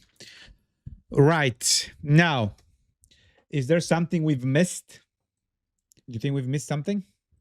I mean, on the topic of membership, I guess it would be nice to mention that the outfits and the pets from the cash shop are also going to be server wide now, Oh yeah, we forgot to which mention that. I mean, for that's people pretty like cool. me, I love like people know me. I've probably in TNL I've spent ridiculous amount on skins and weapon skins on classes I Yeah, don't even play, just in case I decide to do it. Uh, it's a dumb thing to do, I know, but it's nice to know that once you buy a premium skin on one character, all of your characters would have a nice drip as well, yeah, because as it should be. I mean, let's be honest, the Ion outfits are not even cheap. They're like 20 to 30 bucks each, like, and it's like it's kind of expensive. So knowing that Hmm. at least you buy it on all of your characters plus the pets as well, that's a massive change, at least to people that use outfits. Yeah, um by the way, something a bit on the side, because it comes more and more often, especially with monetization to games.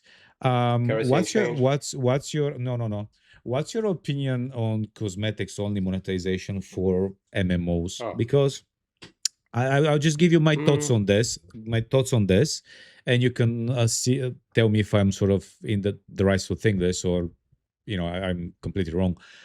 I feel like in games like battle royales and mobiles and stuff like that, that could work. Obviously with battle passes and whatnot. But MMOs on cosmetics alone, I don't think that isn't remotely feasible, because you have to think that first, only part of your player base cares about those skins. Then that's extra development time for an item that it might not be purchased because it's not, based on the style that some of the players like. So you're like trying to target an already niche demographic that likes skins, and then you have to find the outfits they would like to buy, and then it's extra effort on them to essentially get money out of you. So what's your thought on this? Because I know a lot of people come and say, oh, they should just do cosmetics and free for all cosmetics. Like how feasible do you think that is?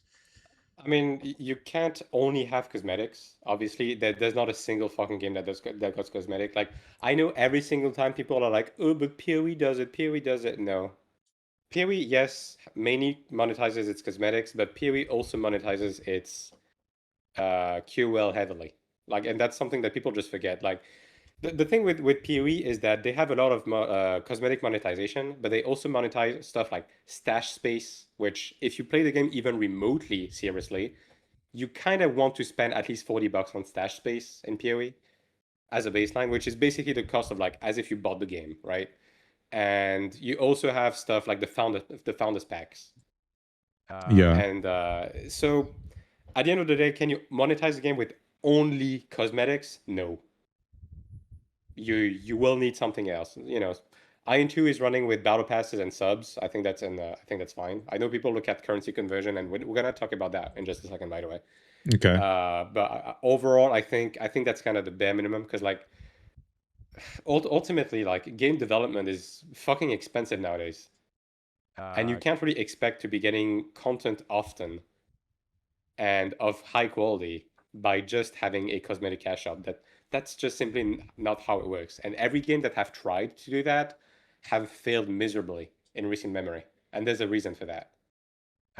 So yeah, I mean it's a necessary evil, and the reason why I'm saying it's an evil is because in a game like MMOs, there's obviously a huge amount of gamer pride that comes from farming skins and getting high-end equipment and having it be visible on your character. Yeah. So It's obviously visual when you have progression essentially.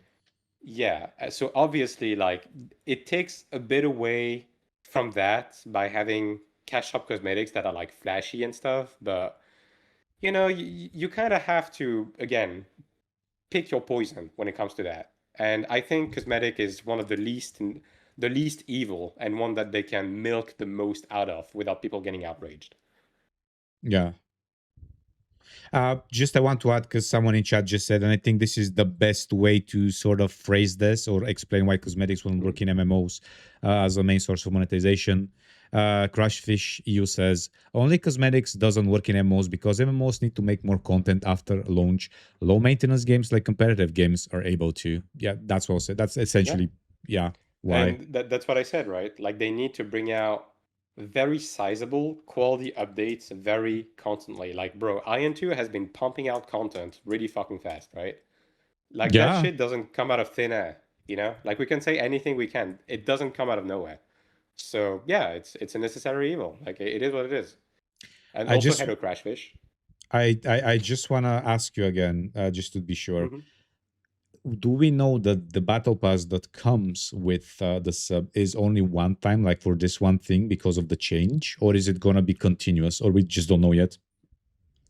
We don't know quite yet, but they have mentioned that that's how they're going to deliver the extra 2 days. So I think it's going to be just a continuous thing.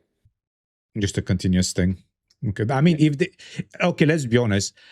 If they continue doing, that's a massive W because for people that don't really play the game, whenever we do videos or we go through Reddit or other forums or Discords, one of their biggest gripes with the sub was it costs $30. Right now they've lowered the price and they say the sub and the battle passes. Now the sub has been combined. It's only one sub, $15, and you're getting a battle pass with that, which is kind of a W. And you Yeah. wanted to Also, talk about the before we move on, 1 second, I'm going to answer one guy in chat. So KRT, right? KRT said that I'd rather have a monthly mandatory sub like WoW or 14 with completely farmable skins in game and no cosmetic monetization. And this tells me that you haven't played either of those games. Because I played Final Fantasy 14 and I can tell you that the in-game skins mostly suck massive ass. And the bulk of the nice skins actually come from the cash shop. Like you look at Mock Station, the bulk, like you can see that the biggest amount of effort when it comes to mounts and cosmetics comes from the cash shop. Same for like housing stuff and so on and so forth. And every time they run events and they have event cosmetics, as soon as the event ends, it gets put on the cash shop as well. So obviously, like Final Fantasy 14 is not just monetizing its subscription. It's also selling you expansions. It's selling you the game, and it has a cosmetic cash shop, right? Now, on the World of Warcraft side of things, World of Warcraft has multiple monetization system. It has the WoW token, it has the sub, it also sells its expansions, and it has a paid currency for housing, right? Yeah. So yeah, you cannot have a single source of outcome, and that's the point, right? And they, by the way, WoW also sells plenty of mounts and cosmetics. The best skins in 14 come from Ultimate, the Debaucher's Stallion, and no, the ultimate weapons in 14 are weapons that already exist in game, in which they put a lame glow on it. It's not a fashion piece. It's a status statement. But most of them look like shit. That's just the truth. Guild Wars 2 does it too, and they rotate stuff in the shop. But the thing with Guild Wars 2 is there's actually plenty of really good looking in-game skins you can also farm. And then with the skins in the shops, you can pick pieces of them and just combine them with the skins you're farming them to create your own unique skins. I honestly feel like that Guild Wars 2 is like one of the games that after trial and error, they've actually sort of ArenaNet, they've actually managed to nail a monetization that sort of, you know, earns them enough income Yeah, to support the game, I but mean, it also sort of fair for the player base. Obviously, one of the issues that they encountered, especially new players, they say, oh, if okay, the base game is free, I can play the first expansion for free if I'm not wrong. But then if I want to reach the end game and play on with other people with all the other classes, perks, benefits, maps, quality of life improvements, I have to spend 150 plus or whatever bucks to yeah. buy all of the expansions unless they're on The, sale. the thing with Guild Wars 2 is it's the same, right? It's mostly a buy to play model, so you do have to buy all the expansions, which is a huge wall. But the thing with Guild Wars 2 is they also have like in-game monetization, and they also have their own like form of currency conversion. And the thing with Uh, Guild Wars 2 is it's more of a side MMO, right? It's not really an MMO that it's an MMO in which you do horizontal content that you come back to time, and it doesn't have like incredibly frequent like high end updates as well. So it's kind of a it's I wouldn't say it's not an MMO. Obviously, it's an MMO, but it's kind of like its own thing. You know what I mean? They do their own thing. They don't really chase the same thing as the 14s, the WoWs, the Lost Arks, the Iron 2s, right? So that's why every time people pit MMOs against each other when it comes to what they do, what monetization they have, et cetera, like it's the thing is there is definitely a discussion to be had on many aspects, but I do genuinely think it also comes from a position of bad faith, like a lot of the time, and it kind of sucks because it's pretty hard to have a healthy discussion about those things because of that, because of like all of the tribalism and everything that's going on with those. Now, the other thing that I want to like switch into when it comes to the monetization discussion is the topic of currency conversion, because I'm sure that it has been a hot topic in your chat as well. yeah, yeah, yeah. And I do have a piece to give here. Now, I know that not everyone is going to agree with me, but again, I've been playing MMOs for over 2 decades. I have had my own set of experience, my own set of expectations, and my own understanding of the MMO space, right? And the thing with currency conversion is I know people are not going to like me for this, but I genuinely do not have a problem with a currency conversion system. Because the way I see currency conversion is that people are going to be swiping for in-game currency one way or another. It's always going to happen. It doesn't matter if the game is just a pure subscription game. It doesn't matter if the game is the most pay-to-win piece of shit of all time. People will always go for the path of least resistance, which is swiping for for power and swiping for a status, right?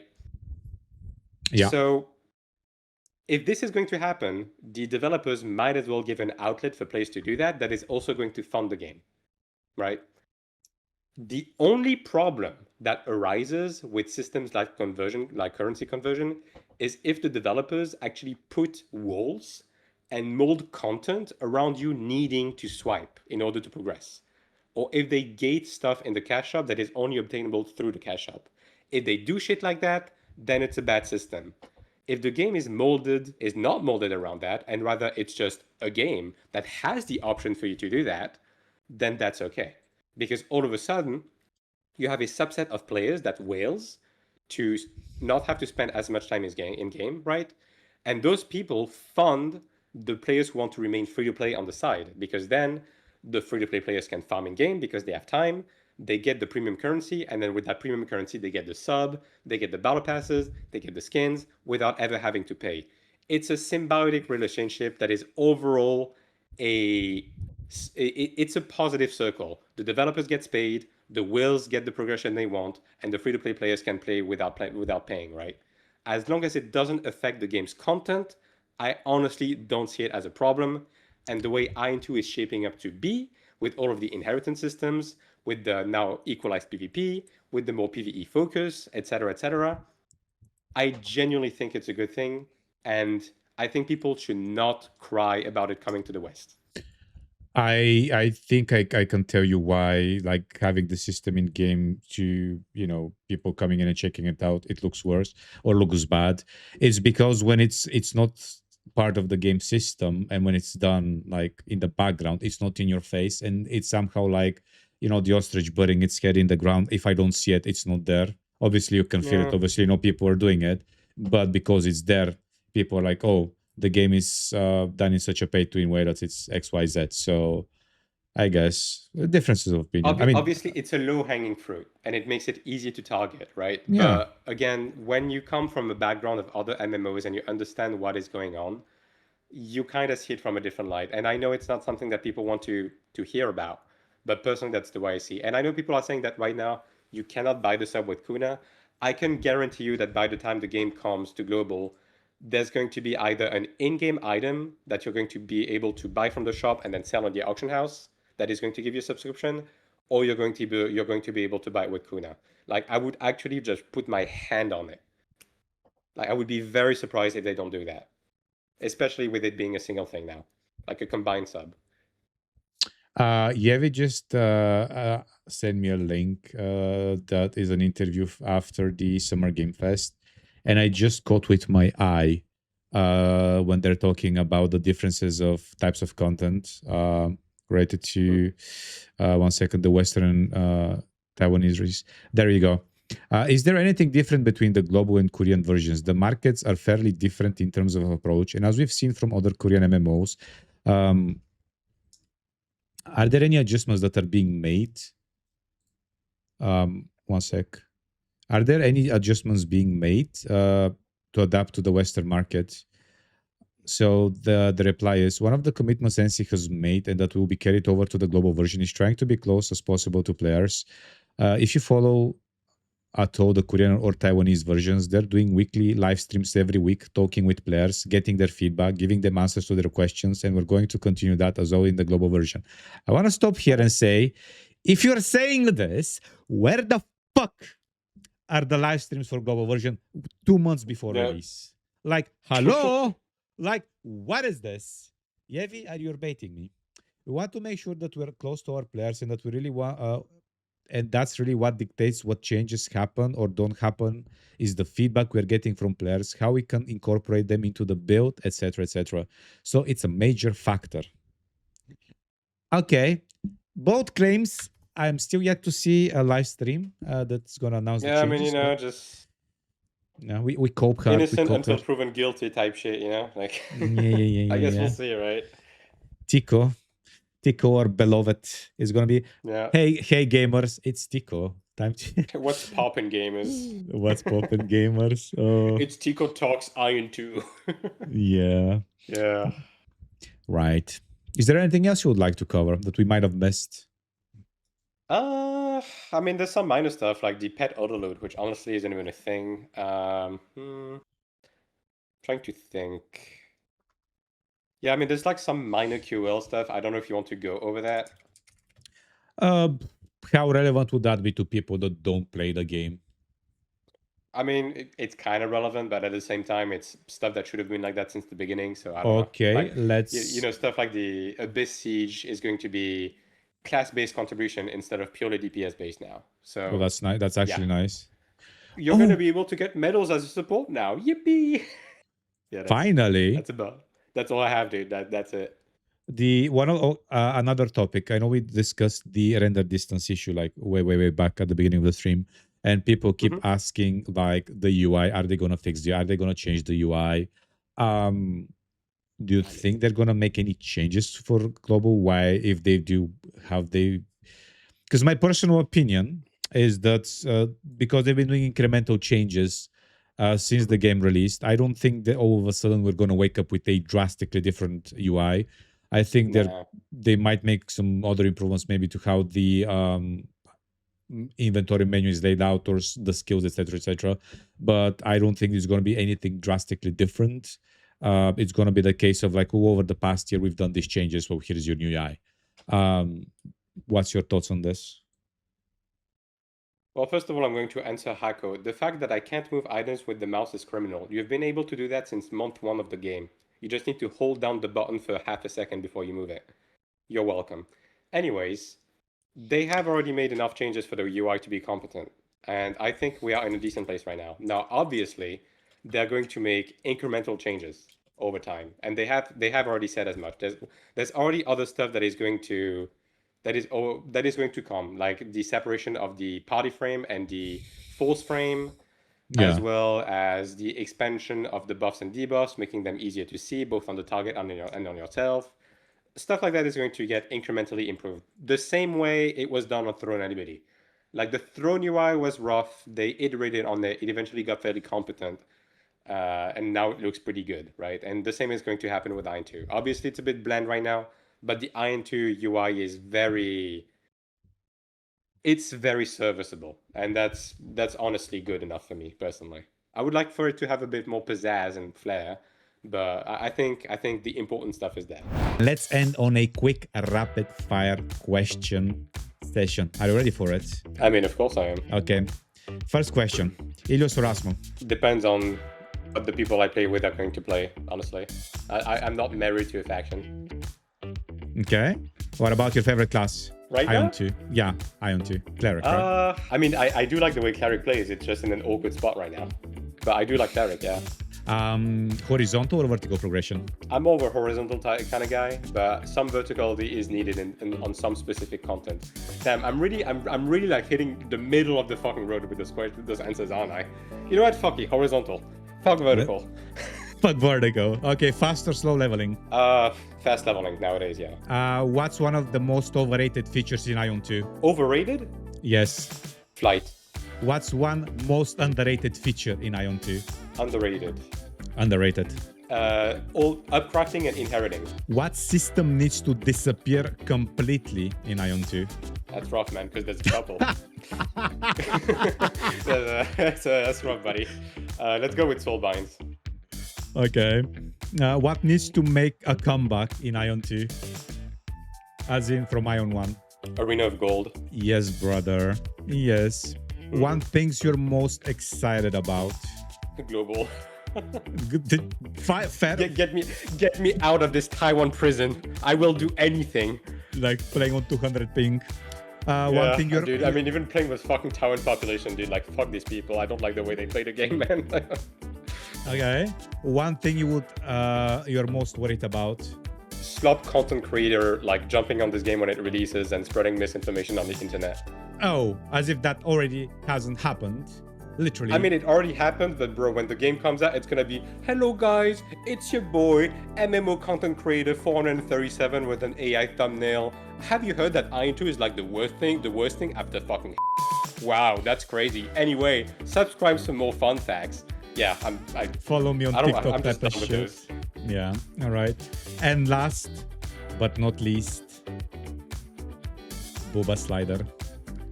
Where on the slider is it? Give us a number, 0 to 100. I'm more of like a 30 guy.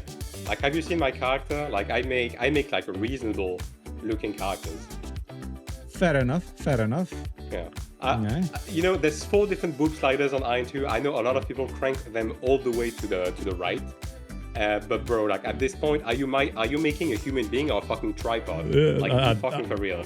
At that point, it's not even, boobs. They're like airbags and, just adds to the freaking defense of your character. All right, guys, thank you so much for being part of this podcast. Madsin, thank you for joining us. I hope you've had fun. I hope it was of use to you. Guys, if you have any questions, suggestions, feel free to pop them in the chat.